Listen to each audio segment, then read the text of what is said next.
Meus amados pais do Senhor, feliz por estar aqui para adorar o tão grande e poderoso Deus. Eu até poderia dizer que eu estou satisfeito por o que já ouvi nessa noite, quando as irmãs cantaram sobre as praias lindas, todo o cenário lindo e que não faria o menor sentido se Jesus não estivesse lá. Eu fiquei pensando, também não faz o menor sentido ir para o céu se Jesus não estivesse lá, mas temos a certeza que Ele está lá. Quero agradecer aqui o pastor Clementino, pastor Gesiel Barbosa, pela franquia de poder falarmos a preciosa palavra de Deus. Quero agradecer também aos irmãos que oraram pela minha esposa.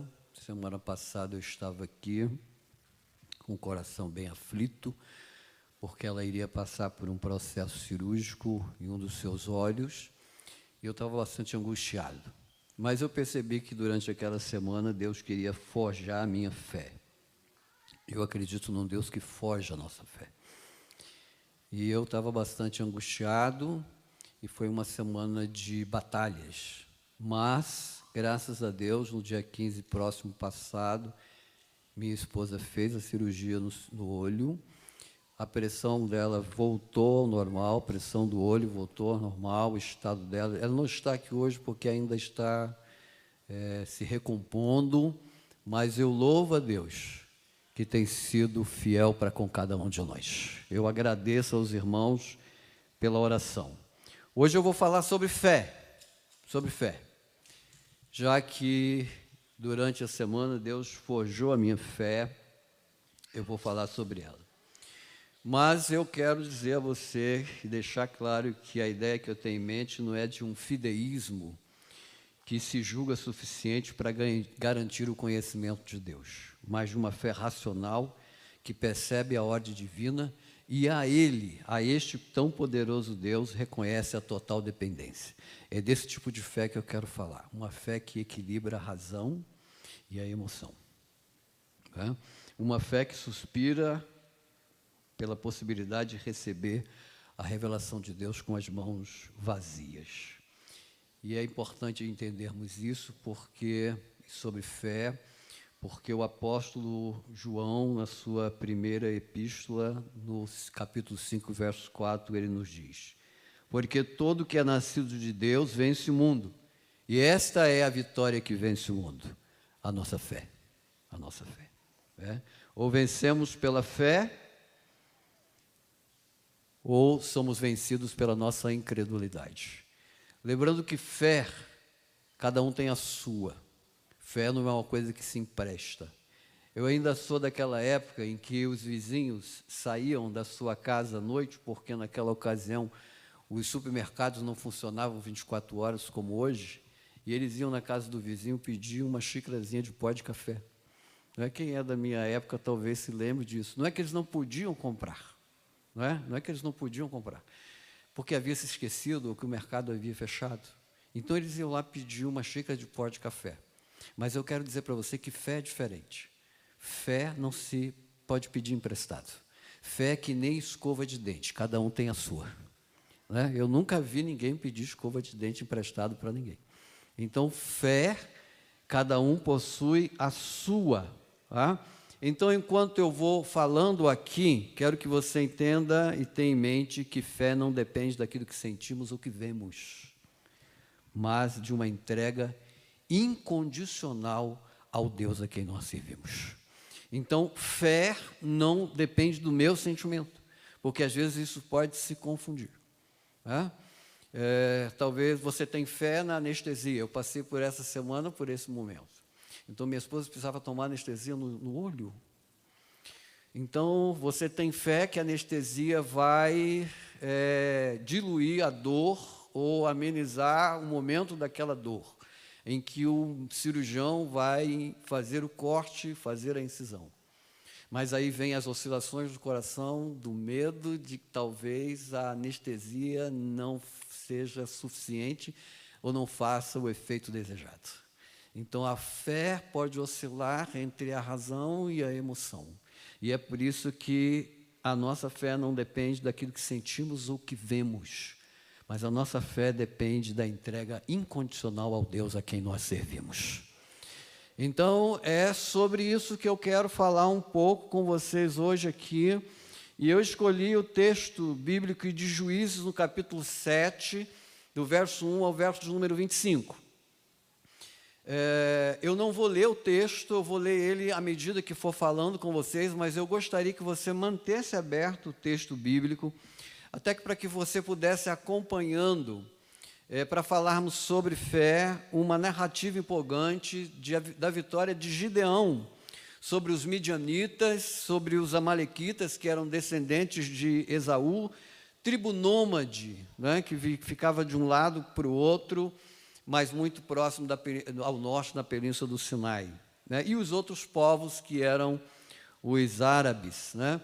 Essa narrativa bíblica que nós vamos trabalhar hoje aqui, mostra que Deus retirou o povo do Egito, da escravidão, conduziu eles para uma terra que mana leite e mel, mandou que Josué conquistasse toda essa terra.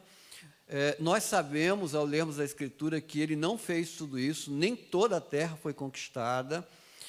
Israel, ele, ao entrar na terra que manava leite e mel, se preocupou em gozar dos benefícios da terra e se envolveu com os outros povos, se misturou com a idolatria e a situação foi ficando bem ruim. Nós sabemos disso porque o pai de Gideão, o Joás, um certo homem chamado Joás, está aqui no capítulo número 6, verso de número 25, ele se tornou adepto e devoto a Baal. Olhe para o texto, 6:25. Não é ainda o texto que trabalharemos efetivamente, mas eu quero que você compreenda o contexto bíblico, para que a gente possa ver como Deus trabalhou na fé deste homem chamado Gideão. O verso de número 25 do capítulo de número 6. E aconteceu que naquela mesma noite que o Senhor lhe disse: toma o boi que pertence ao teu pai, a saber, o segundo boi de 7 anos, e derruba o altar de Baal, que é de teu pai, e corta o bosque que está ao pé dele. Então, a gente percebe no texto em que o pai de Gideão, ele era um idólatra, né? Percebam o quanto esse povo se envolveu com aquelas nações que não temiam ao Senhor. E aí há um refrão no livro de Juízes, muito comum a todos nós, que dizia assim: o povo fazia o que era mal aos olhos do Senhor. Esse era o refrão de todo o livro. E isso se dava porque Israel decidiu se associar aos ídolos, gozar dos benefícios da terra que manava leite e mel, e se esqueceu de Deus. Por isso, quando as irmãs cantaram, o hino me chamou muita atenção. Não faz nenhum sentido gozar de qualquer benefício se Cristo não estiver lá. Se o Senhor não estiver presente, se Ele não faz parte dessa reunião, não faria o menor sentido. Aliás, eu vou dizer a você, eu nem estaria aqui se não tivesse a certeza que Cristo está aqui. Ele não só está aqui, Ele está aqui dentro de mim. Então, aqui há um refrão. A gente percebe que Israel, em função deste ato de desvio do Senhor, eles começam a ser perseguidos pelos povos que nós já citamos, amalequitas, midianitas, os árabes. E em função desta perseguição, eles começam a se esconder nas cavernas, eles começam a cultivar com medo, eles fazem as suas casas nos buracos, com medo dos ataques dos midianitas, para o quê? Para resguardar o cultivo das suas lavouras. A gente percebe isso no livro de Juízes, no capítulo de número 6. Deixa eu retornar aqui, verso de número 4 ao 6. E punham-se contra ele em campo e destruíam os frutos da terra até chegarem a Gaza. A gente está ouvindo muito essa expressão Gaza nos dias atuais que a gente está vivendo, e Gaza não é um território atual de muitos acontecimentos. Muitos acontecimentos já se deram nesse lugar chamado Gaza. E não deixavam mantimento em Israel, nem ovelha, nem boi, nem jumentos, porque subiam com os seus gados e tendas, vinham como gafanhotos em grande multidão, que não se podiam contar, nem a eles, nem aos seus camelos, e entravam na terra para a destruir. Assim Israel empobreceu muito. Perceba o muito, porque ele é um muito de intensidade. Israel não ficou apenas pobre, ele ficou paupérrimo. Israel está abaixo do nível da pobreza, porque deixou de olhar para o seu Senhor. Isso acontece com todos nós, né? Em todos os sentidos. Tá? Então os filhos de Israel clamaram ao Senhor. E aqui eu acho bem interessante, porque na hora do aperto, é para Ele que a gente tem que pedir mesmo. Não é para o vizinho, não é para ninguém. É aos pés da cruz que a gente tem que correr.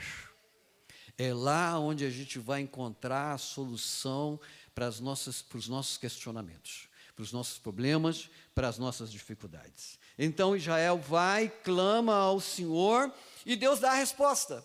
Porque o Deus a quem você serve, quem eu sirvo, é um Deus disposto a conversar conosco todos os dias. Ele não é um Deus que nos abandona.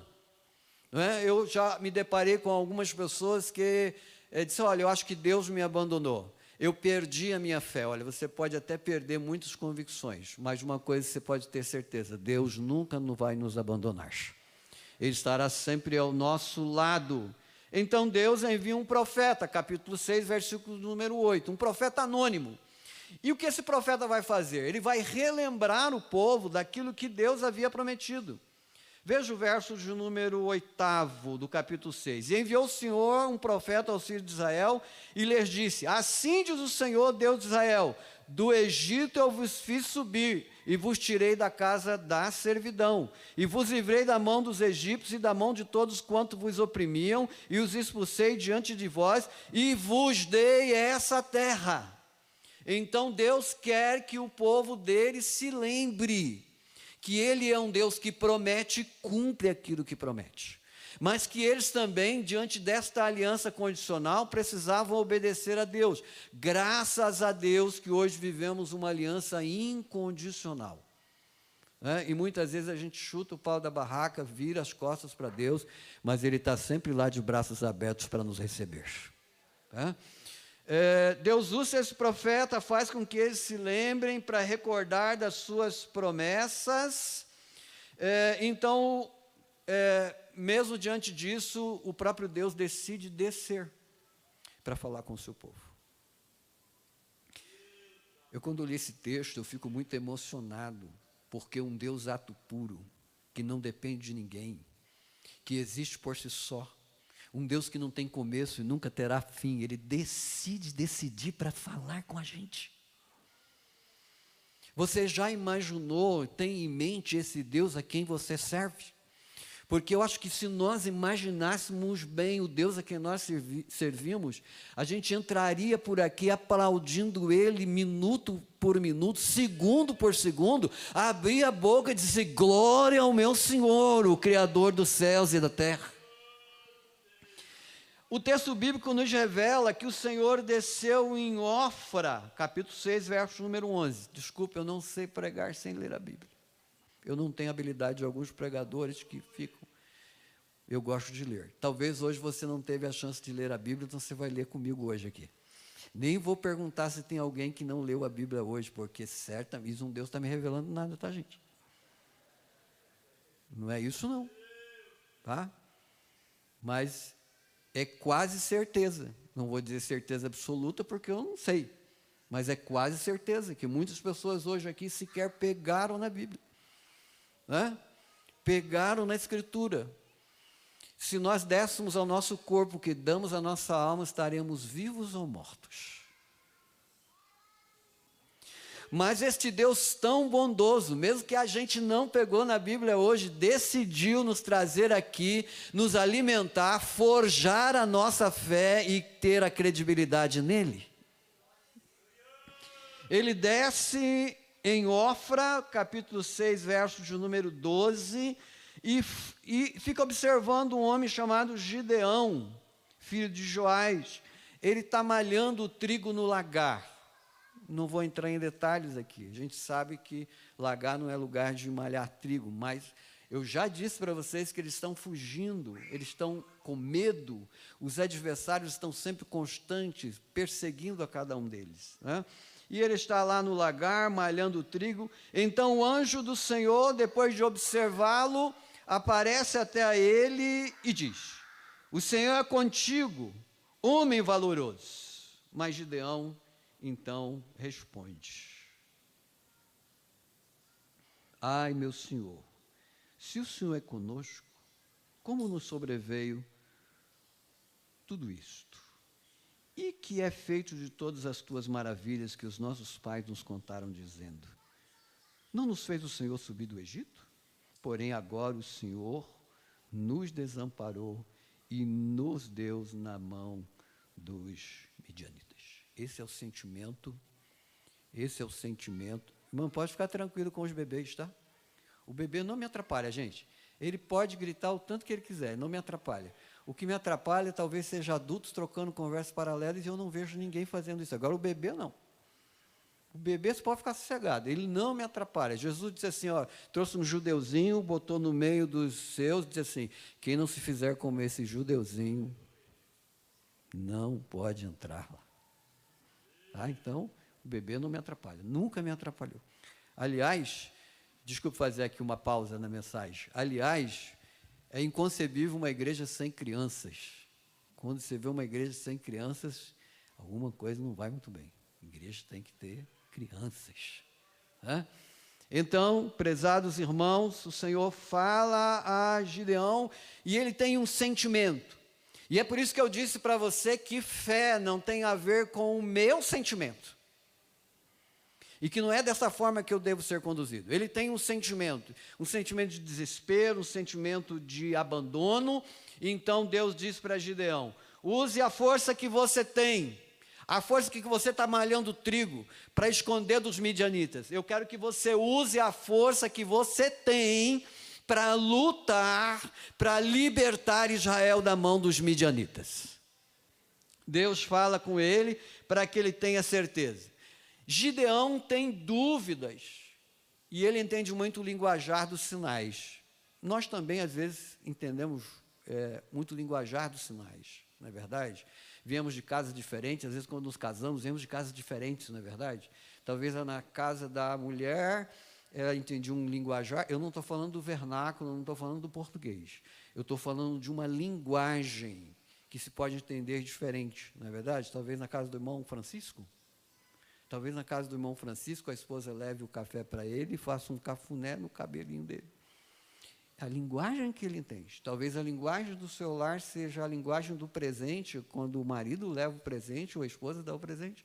E aqui Gideão entendia a linguagem dos sinais. A gente vai perceber no texto que ele bota o velo para ficar ensopado, quer que o velo fica seco. Ele entende muito a linguagem dos sinais. Então ele disse: então, se é o Senhor mesmo que está falando comigo, fica aí que eu vou até em casa, vou preparar uma refeição, trago aqui para você. Nós conhecemos bem o tamanho da refeição, que não foi muito pequena, né?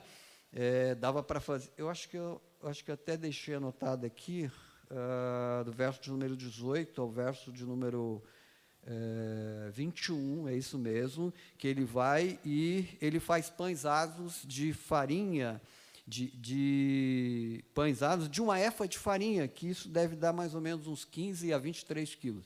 23 quilos de farinha para fazer pão não é pouco pão, né? Eu não sou cozinheiro, mas as irmãs sabem que não é pouco pão.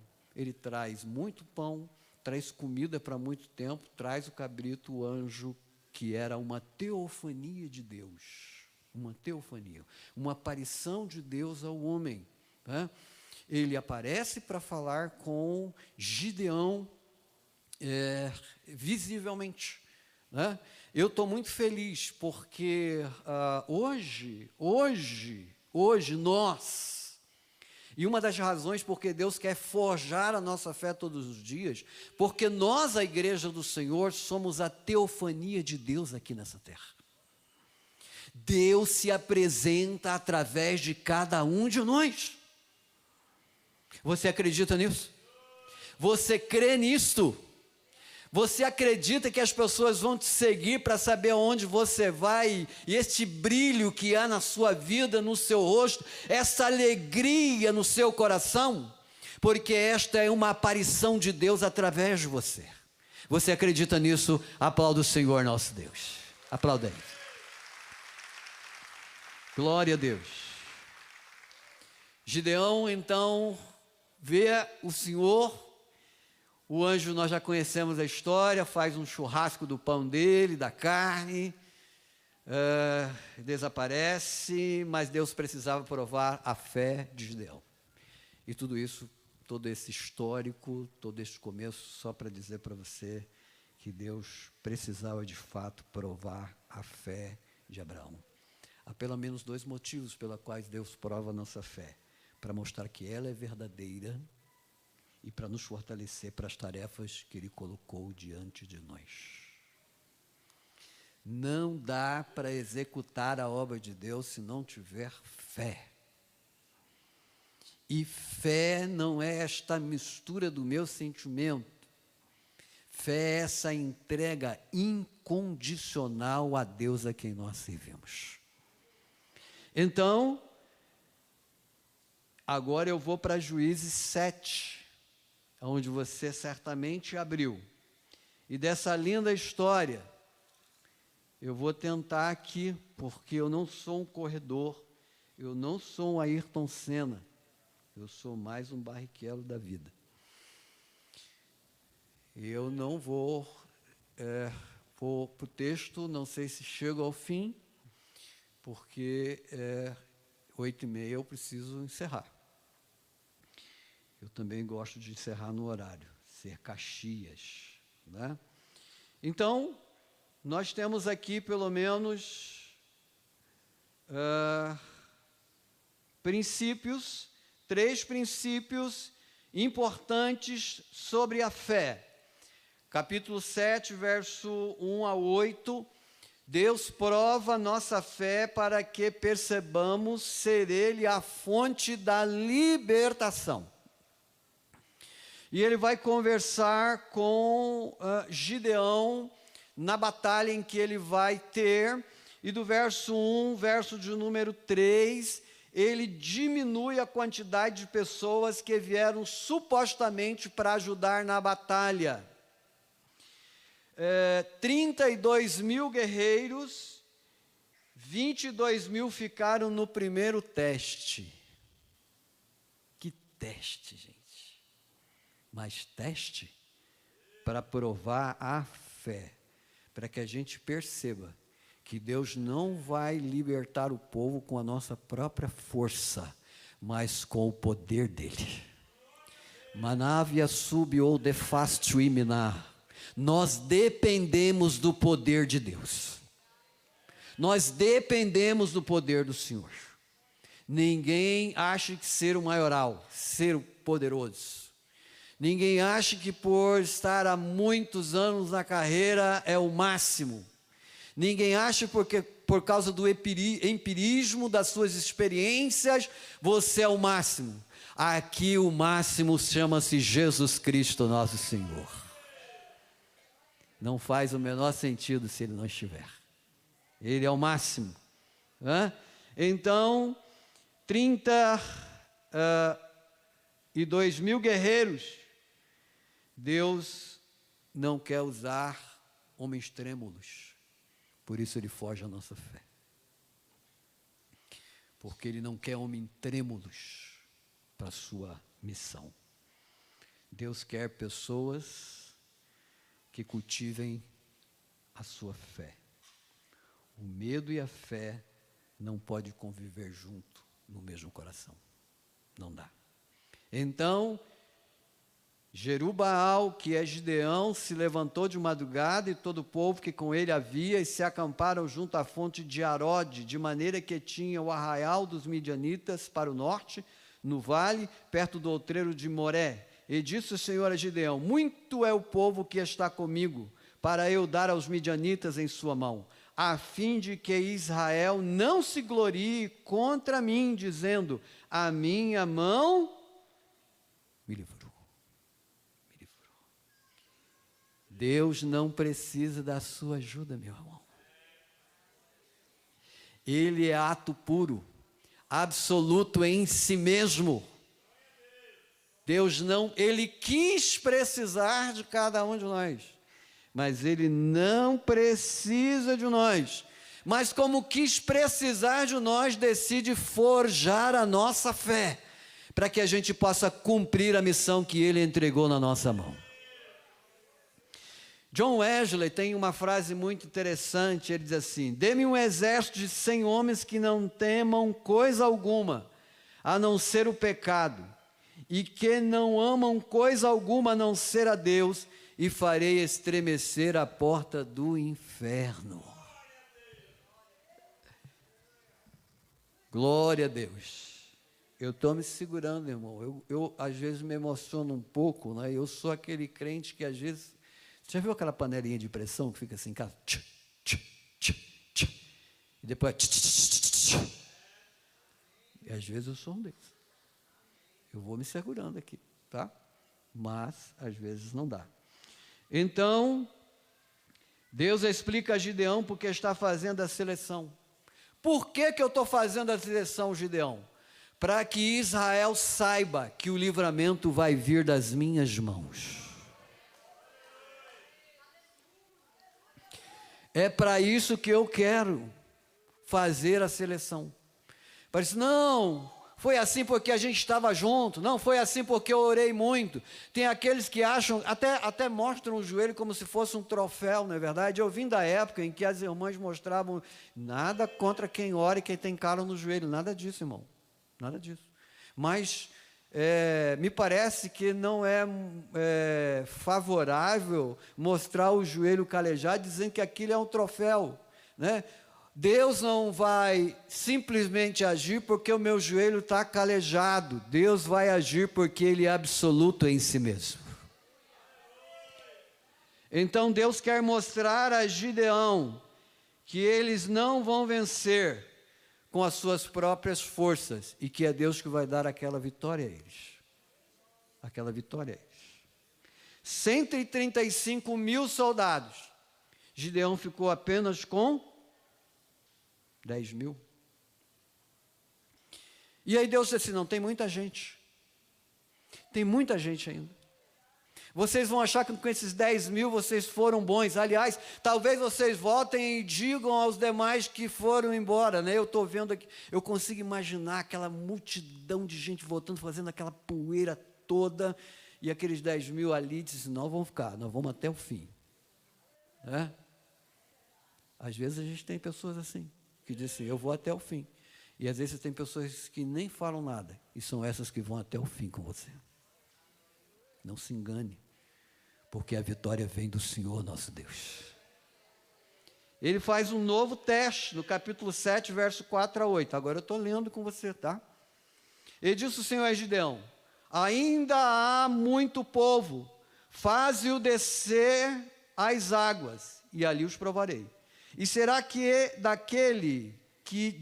Desculpe, eu vou ler novamente. E disse o Senhor a Gideão, ainda há muito povo, faze-os descer às águas, e ali os provarei. E será que daquele de que eu te disser, não é você, é eu que vou fazer a seleção, tá bom, Gideão?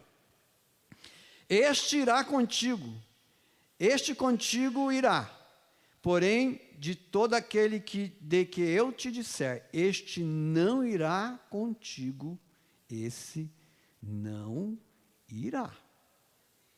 E fez descer o povo às águas.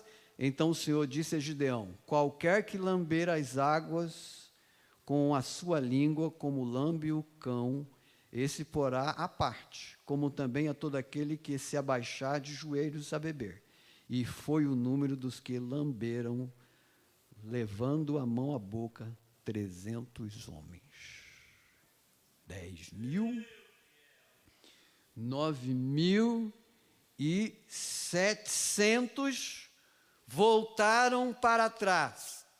300 homens para combater um exército de 135 mil soldados. Parece que essa guerra não é racional, e de fato não é racional, porque essa guerra pertence ao nosso Senhor. Há guerras que nós nunca venceremos, mas não há nenhuma guerra que Deus não possa vencer. Não há. Debate oremahasui.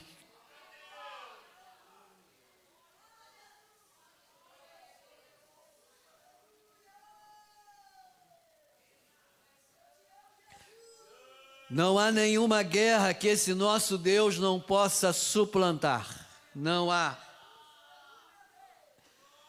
Então, eu quero que você hoje perceba aqui de forma muito clara. Não são as suas faculdades, não é a sua capacidade de pensar, de mover os seus lábios.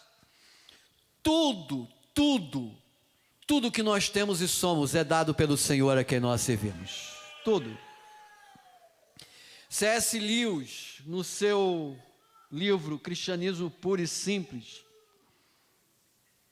ele tem uma expressão que eu acho bastante interessante. Aliás, se você nunca leu C.S. Lewis, leia, porque é um autor muito bom, não é?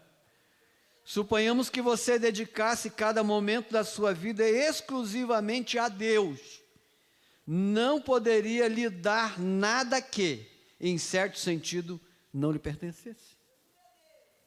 Imagine o filho pedindo ao pai um dinheiro para dar o presente ao pai. Imagine. Isso parece ser um insulto para muita gente, não é verdade?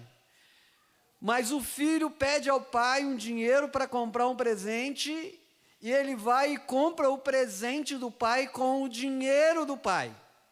E o pai não tem aquilo como ofensa, e ele recebe aquilo do filho como se fosse um presente. Não andervashuiko vasdev os fai. Nada que você possa fazer para Deus, nada que você dê a Ele, que Ele não poderia te dar. Em certo sentido, nada que pertence ao Senhor. Então tudo que fazemos, tudo que podemos realizar, pertence a esse Deus a quem nós servimos. Você pode aplaudir esse grande e tão poderoso Deus. Aplaude o Senhor, porque Ele é bom. Irmão, não fique preocupado, às vezes, com algumas manifestações. Não fique preocupado, não.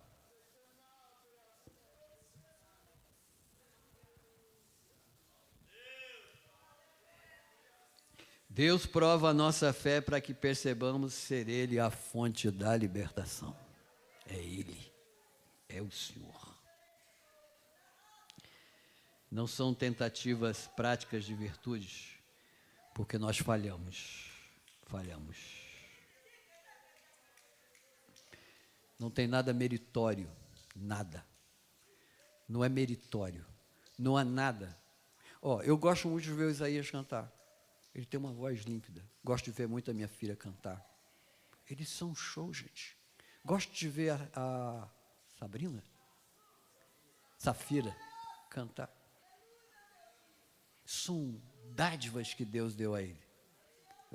Às vezes eu brinco com os irmãos que fui eu que ensinei a Aline a cantar. Não é verdade. Aliás, eu estou há tantos anos da vida dela tentando cantar com ela. Disse, pai, não dá, melhor se eu cantar sozinho.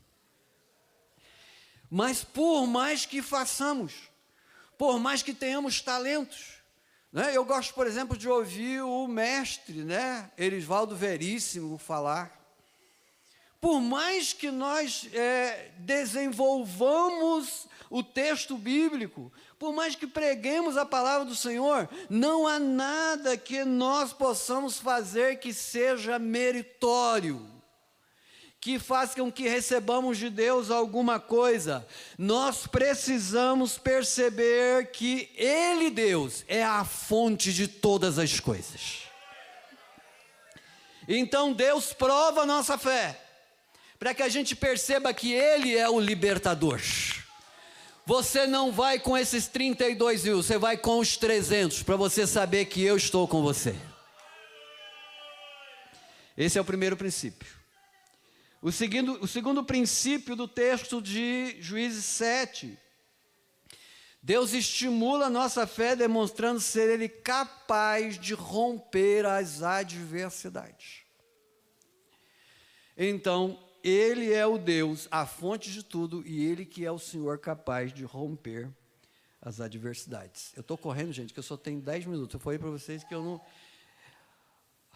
acho que eu não vou conseguir subir no pódio hoje, mas a gente sobe outro dia. Não tem problema. Tá? Deus estimula a nossa fé, demonstrando ser Ele capaz de romper as adversidades. Capítulo 7, verso de número 9. Veja aí a sua escritura. E sucedeu que naquela mesma noite, o Senhor lhe disse, a quem? A Gideão. Levanta-te e desce ao arraial, porque tenho dado na tua mão, porque o tenho dado na tua mão. Eu quero que você preste um pouco atenção aqui na conjugação desse verbo ter tenho dado, porque ele está no pretérito mais que perfeito. E ele desvenda aqui uma promessa que já está estabelecida. Deus não está dizendo para Gideão, eu vou te dar. Mas Deus está dizendo para Gideão, eu já dei para você. Essa é a conjugação verbal que existe aqui. E esse Gideão, ele ficou um pouco com medo. Obviamente, eu também ficaria, não sei você. Mas com 300 homens para guerrear com a multidão, eu ficaria com medo. Talvez eu saísse correndo a 1000 por hora. Mas este homem recebe de Deus uma nova visita. E Deus disse para ele no capítulo 7, verso número 10. Eu quero que você levante, vai espiar a terra. Eu quero que você veja o que os teus inimigos estão falando. É? Deus estimula a nossa fé, demonstrando ser Ele capaz de romper as adversidades. As adversidades de Gideão eram o exército, o medo no seu coração, a angústia de enfrentar, talvez o medo da derrota. Mas então Deus fala com ele, vai até as fronteiras, verso de número 10. Se você está com medo, e eu não estou falando do medo pavoroso, estou falando daquele medo que todo mundo sente, tá? E se ainda temes descer, capítulo 7, verso 10, desce tu e o teu moço Purá ao arraial. Purá era o guarda-costa, em resumo, né? Porque embora Gideão diz que ele é pobre, ele é um camarada que tem propriedade, tem servos, ele tem pessoas do seu trabalho, tem até segurança.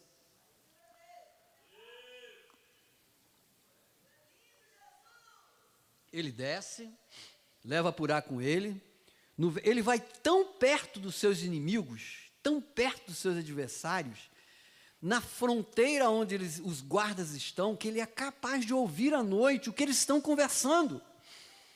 E o que Deus fez no coração dos inimigos, para amedrontá-los diante de um exército de apenas 300 homens. Verso de número 13.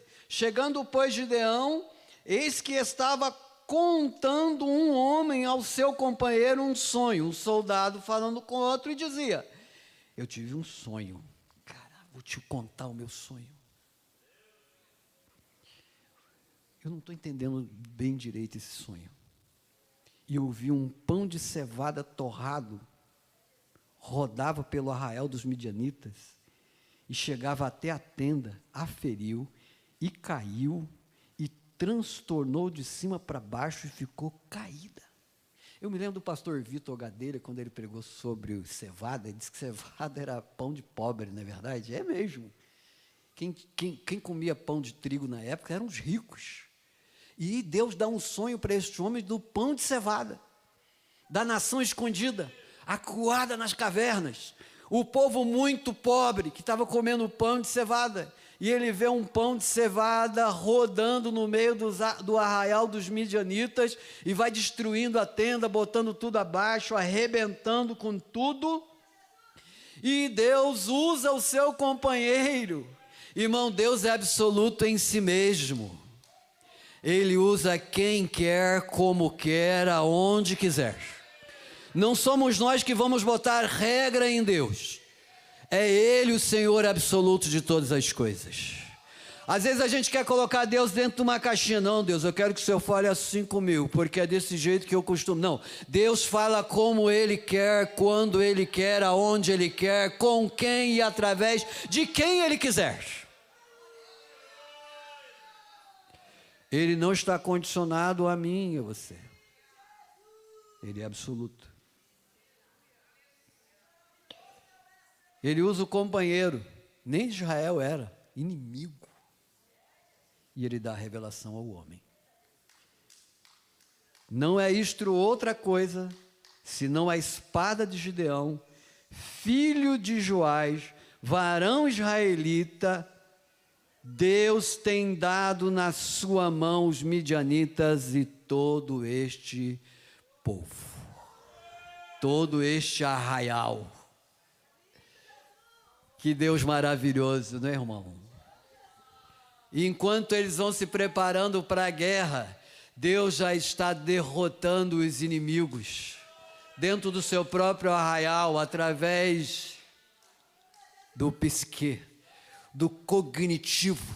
É aqui onde o nosso adversário trabalha muitas vezes para derrubar. Aliás, é o único lugar onde Satanás tenta te derrubar, é a sua mente. É por aqui. E Deus então ataca os adversários. E ele diz ao seu próprio companheiro.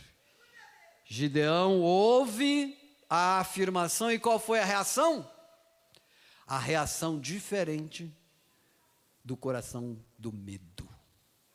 Porque quando Deus forja a nossa fé, prezados irmãos, o medo pavoroso desaparece de nós. Desaparece. Verso 15. E sucedeu que, ouvindo Gideão a narração desse sonho e a sua explicação, adorou o Senhor. Gideão tem uma atitude da mente e do coração. Fé, muito equilíbrio, razão, né? E emoção. Ele então adora o Senhor. Ele glorifica o Senhor. Ele não olha para o cenário. O cenário é desfavorável, mas a promessa de Deus é favorável para cada um de nós. Eu não sei você, mas eu creio num céu literal. Eu não sei você, mas eu creio num céu onde a gente vai pisar lá e vai abraçar o Jesus a quem nós servimos.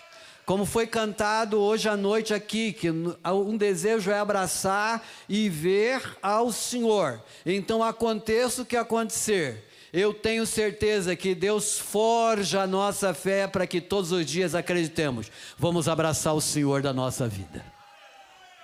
Essa é a reação de adorar o Senhor, de romper as adversidades. Então, ele sobe para o arraial e vai contar aos seus liderados a reação, a mensagem que Deus havia dado a ele, e ele então faz um plano doido. Eu não sei se foi Deus que deu esse plano a Gideão, porque tudo mostra que ele não entendia nada de guerra, de estratégia de guerra. Nós vamos guerrear, Deus vai dar na nossa mão os midianitas, os amalequitas e os árabes. E bom, a nossa arma vai ser tocha, cântaro e grito. É um negócio doido, né, irmão? Teu general chegar na frente de você, vamos sair para a guerra aqui, não tem arma para ninguém, só tem vaso de barro, só tem tocha acesa, e a gente vai gritar muito. Talvez aconteceu, eu estou com medo mesmo, então gritar não vai ser problema para mim, né? Vocês vão descer para a guerra e vão gritar muito. Essas eram as armas de guerra, para que eles tivessem certeza absoluta dentro do seu coração, que ainda que tenhamos estratégias, ela só é eficaz quando a mão do próprio Deus está presente nela.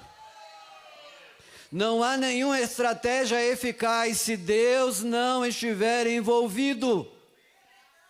Então Deus estimula a nossa fé, demonstrando ser Ele capaz de romper as adversidades. Há aqui um Deus que rompe as adversidades. E eu sei, nem vou perguntar. Tem muita gente que tem bastante adversidade aqui. Tem muita gente. Mas Deus rompe. Eu estava aqui quando a missionária testemunhou do filho. Eu estava aqui. Né? Aliás, nos conhecemos já muito, né? Eu vi o Rafael sendo, aliás, vi entre aspas, o Rafael sendo gerado na irmã Alessandra. Já nos conhecemos há algum tempo. Mas eu vi, esse som é para mim parar? Se for, fala, gente. Eu paro, não tem problema nenhum. Mas pode continuar, não tem problema não, tá bom? É que eu estou vindo de um contexto longe, então às vezes algumas coisas eu fico meio perdido. Tá bom? Então, eu vi ela testemunhar, e ainda guardo o testemunho dela na minha mente aqui, de coisas que a medicina não podia fazer. Aliás, existem muitas coisas que a medicina não pode fazer. A medicina não pode produzir o sangue, né? Talvez ela não consiga acompanhar como cresce o osso da criança no ventre da sua mãe. Talvez a medicina não tenha resposta para muitas coisas, mas vi ela testemunhar o quanto Deus foi capaz de trazer um resultado positivo na vida do seu filho. Então, Deus estimula a nossa fé, porque Ele é capaz de romper as adversidades, e se você tem adversidades, há aqui um Deus que pode fazer elas caírem ao chão. Eu não gosto muito de dar testemunhos quando prego, porque parece que aí fica misturado, aí tem um mestre ali que vai reprovar e vai dizer assim, peraí, você está pregando, você está testemunhando, né? Eu não gosto muito, mas eu sou testemunha ocular. Não foi gente que me contou. Eu já vi com os meus próprios olhos Deus realizar muitos milagres. Este Deus foge à nossa fé para mostrar a cada um de nós que Ele ainda é um Deus que produz milagres em nosso meio. Mas não é para a gente se vangloriar, não. É para que o nome dEle seja glorificado. Para que o nome dEle seja glorificado. Então, vamos para o final. Nossa, pastor, passei 3 minutos. Eu só vou citar, tá bom? Terceiro e último princípio sobre a fé. Quando Deus honra a nossa fé, Deus honra a nossa fé quando sem reservas passamos nele confiar.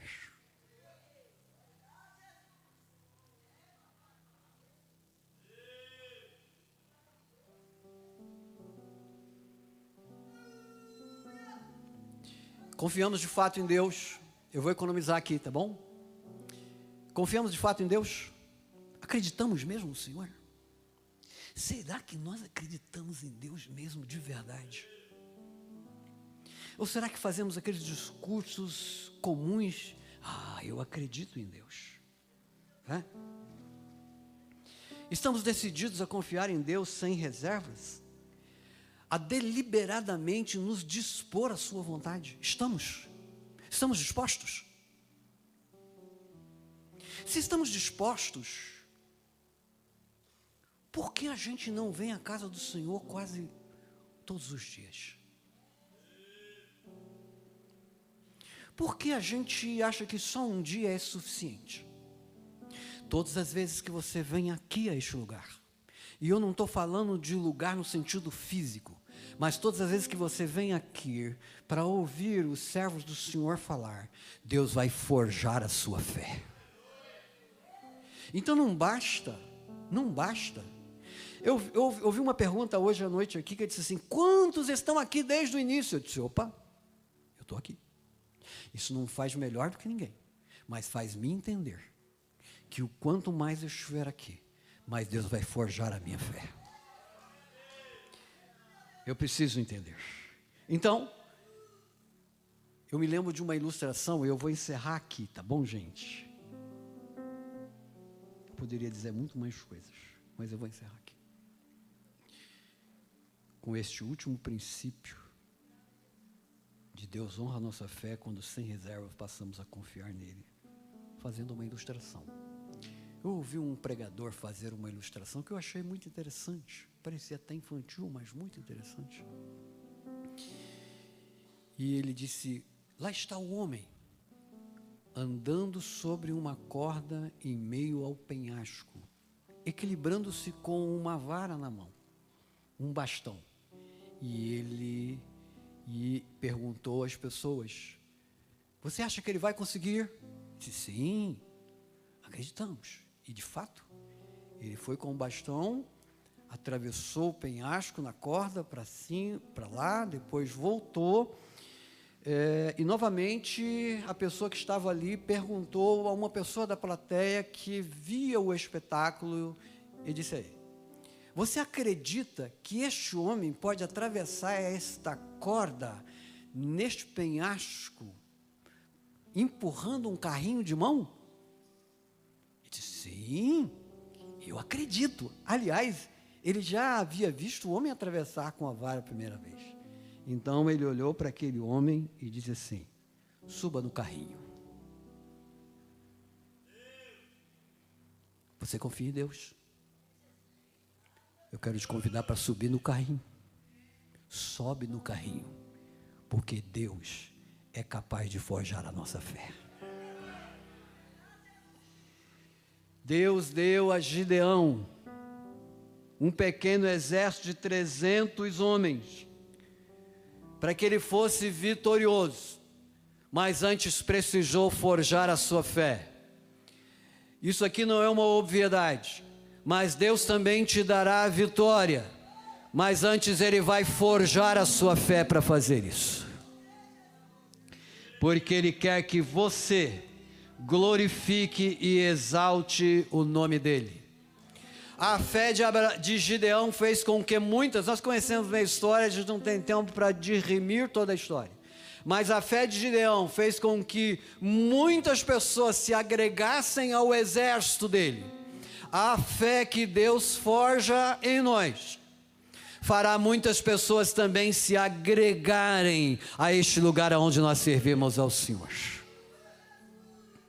Talvez eu tenha que dizer a você hoje à noite aqui, quando você sair daqui, na rua do seu bairro, onde você mora, diga: lá na igreja onde eu vou, tem um Deus que forja fé, tem um Deus que rompe as adversidades, tem um Deus que cura os enfermos. Eu quero levar você lá, quero levar, e você vai agregar a este grande exército divino muitas pessoas. Então eu concluo: Deus prova a nossa fé para que percebamos ser Ele a fonte da libertação.